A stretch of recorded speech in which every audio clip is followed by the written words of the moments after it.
Expert financial information, none of the awkward. Just Ask is Best Eggs video series where we ask experts the most important questions you want to know or might be afraid to just ask. It's my pleasure to introduce to you our host, Sabrina DeVito. Welcome to episode 5 of Best Eggs video series called Just Ask. I am delighted to have Bernadette Joy, founder of CrushYourMoneyGoals.com, on today as our guest, where we're going to speak about debt and specifically some steps you can take to get out of debt. Hi, Bernadette. Thanks so much for joining us today. Hi, thank you for having me. Awesome. Well, let's go ahead and get started by having you tell us a little bit about your story and how you came to launch Crush Your Money Goals. Sure. Well, it started in 2016, and it was selfishly for my own reasons. I just graduated from my MBA program, and I had $70,000 of student loan debt, which I did not realize I had that much of it when I entered the program. And I told my husband, I said, that 10-year plan of paying off the student loans just doesn't sound appealing to me. What can we do to, get this done faster? And so my husband and I decided that 2 years would be a good plan, which was pretty aggressive for 70,000. And long story short, I'm sure we'll talk more about it. We ended up paying off the $70,000 of student loans in under a year. And we decided to keep rolling with that. So then we ended up paying off a mortgage for another property that we had, and then we paid off our house last year. And so in 3 years, we paid off a total of $300,000 of debt, including the house that you see behind me. Wow, that is really impressive. And so how did that actually lead you to then start your own business?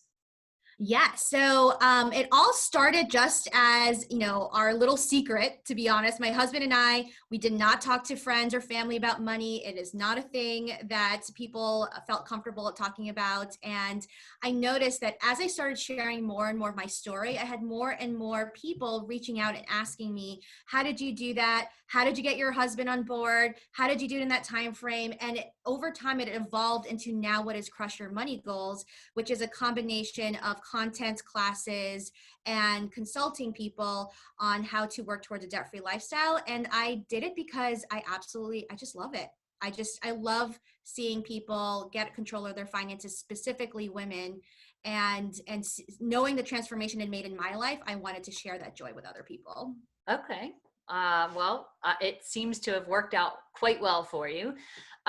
Share with our audience a little bit about your debt journey. So you mentioned that you had student debt, you had properties, you had $300,000 in debt, which for a young person feels like a large number. But tell us, was it really student debt and mortgages, or were there other debts kind of rolled in there? Yeah, well, luckily at the time that we started going on the debt-free journey, it was the student loans and the mortgages. But in my 20s, I am no stranger to car loans, to credit card debt, to all of those things in the past. Luckily for me, my husband and I went into our marriage kind of cleaning all that stuff up 10 years ago when we got married. And so what is interesting is that I look back and, I say that this journey started in 2016, but my journey and my relationship with debt has been ever since I've been an adult, which I'm sure a lot of people can relate to. Awesome. That I think is very true. So $300,000 in 3 years just feels like an incredible feat. Can you, give us the skinny. How did you actually work at getting out of that much debt in that short of time? Yes.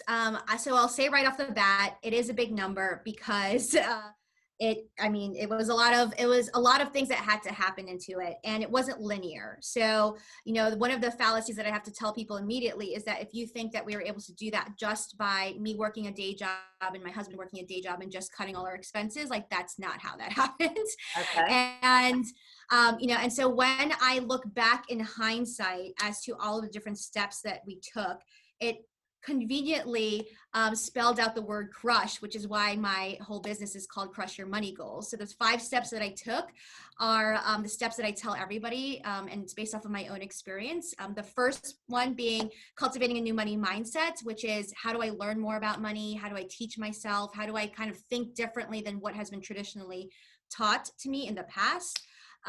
R is reverse engineering your life goals. So instead of thinking that big number, 300,000, like how can I break that down into smaller and smaller ones that actually feel reasonable and actually feel like I can accomplish it?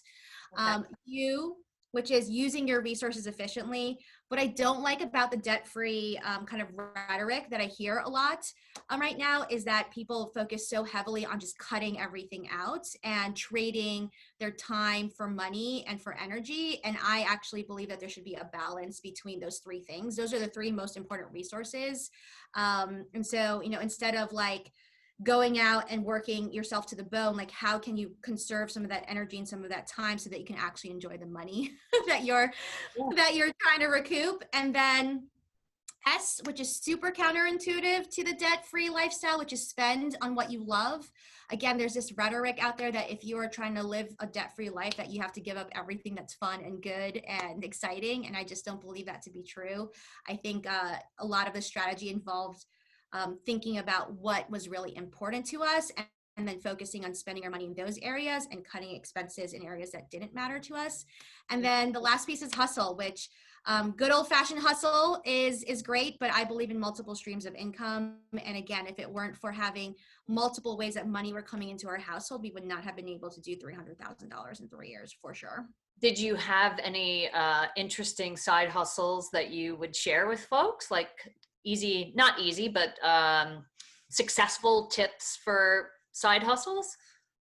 Yeah, I would say that, what was fun about the side hustles was that it was all things that we already enjoyed. So one of them was, my business, which was sending out dresses to other women. So I literally took clothes from my closet and let other people borrow them and they would pay me. And so that was super easy. I didn't have to like have any new capital to start that off. And it ended up becoming its own business, which was super fun. Wow. My husband will tell you his favorite side hustle is being an extra on television and movies. Wow. And he really loved that because it was fun and glamorous. He would have done it for free. They paid $10 an hour, which is nothing, but like compared to like, I would have paid you to come on and do this. That was really fun too. That is really cool. Good for you. Well, so I know you've been at this for quite some time, and I'm curious, what do you find as being the biggest obstacles for people when it comes to paying off debt? Yeah, in hindsight, when I look at myself and I look at the people that I now work with, I never would have thought this, but to me, it's actually the shame around debt.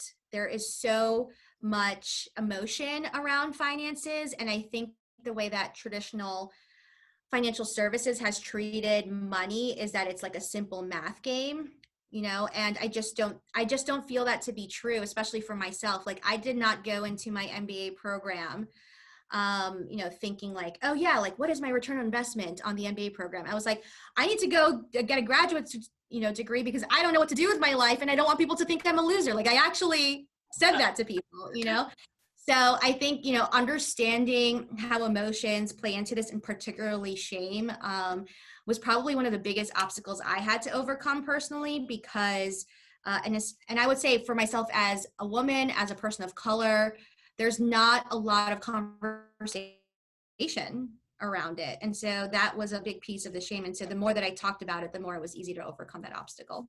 Interesting. Other steps, are there other things that you have helped people that you work with in terms of overcoming that shame? Yeah, I would say, the 2 of my favorite ways. One is the content piece. So I write a lot of articles and, very active on social media. And I'm just honest with people as to how I'm feeling about certain things. And I think in a weird way, and I didn't realize it until after the fact, was that when we look at, other people, especially in social media can be such a a weird place, right? Because you're seeing this curated view of people's lives. Yes. And so, you know, one day I'll have a post of, you know, how I did great on this particular project or this business deal that I did. And then the next day I'll be like, I'm, you know, holed up on my couch and like sad about like life because, you know, just life hit me, right? Like it's not all roses, all people see. Love is teaching the classes. I did not realize, again, in hindsight, how much is not shared with people. And I think, you know, you and I both, we have some business background, right? And I went for an MBA, right? So like, sometimes you forget, right? Not everybody went to school, like no, some people never had a finance class in their life. Right. And so I love teaching people the basics of personal finance, but like I try to make it fun. I try to make it super relatable. Like I don't try to talk over people's heads, and I've gotten really great feedback from people saying like, oh, I thought personal finance was so much more complicated than that. And it doesn't have to be. Oh, that's so super. So let's just say somebody now has gotten past their shame. They really want to tackle their debt. Are there's just some practical steps that you advise them to go ahead and get started with? Yes. And so the next piece, and I teach about this in my classes, is that R piece, right? Reverse engineer your goals, right? And so with any goal, there should be a specific time frame around it, and there should be a dollar amount attached to it. So very basically, a lot of people come to me and they're like, I need to pay off my debt. And I ask them, well, how much debt do you have? And they have no idea.